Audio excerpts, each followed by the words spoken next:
I want to begin by stating the obvious. Doctors make mistakes. We're not perfect. We're human. Even the best doctors experience critical lapses. And when that happens, patients suffer. Roughly 100,000 deaths a year are due to medical errors. In my 20 years of practicing medicine, I've witnessed things that will stay with me forever. I will never forget when one of our most talented neurosurgeons operated on the wrong side of someone's brain. It was an emergency. A young man had fallen and was bleeding internally, and everything moved into overdrive. Someone hung the CAT scans backwards. The surgeon took a quick glance and began the operation. Holes were drilled, bone was removed.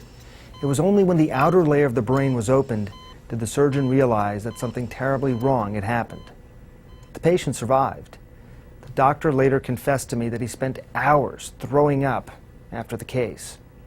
For me, the critical question is, how do we as a profession avoid repeating in the future what we've done wrong in the past? Learning from mistakes means admitting to them first. That's never easy for doctors to do. So there is a secretive and hallowed tradition in surgery, a weekly meeting at teaching hospitals across the country. It's a gathering where we openly discuss our errors. I remember a doctor who presented a mistake so reckless and uncaring that I wanted to stand up and throttle him. I didn't have to. One of my colleagues doled out a much more appropriate punishment. He pulled the newspaper out of his pocket and began reading the obituary of the recently deceased patient. She was somebody's mother. She was somebody's daughter. That doctor lost his medical privileges. For 2 decades, I've been keeping notes on these meetings because I've wanted to learn from the mistakes others made. About 10 years ago, my notes became the basis for a novel that I've just finished called Monday Mornings. In the book, I put my characters where no doctor wants to be, confronting errors.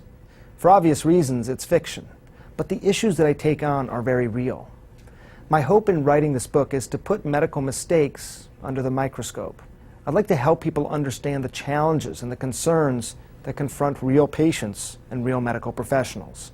Our common goal, patients and doctors alike, should be to eliminate error.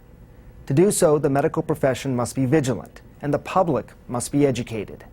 It takes all of us to build a better system.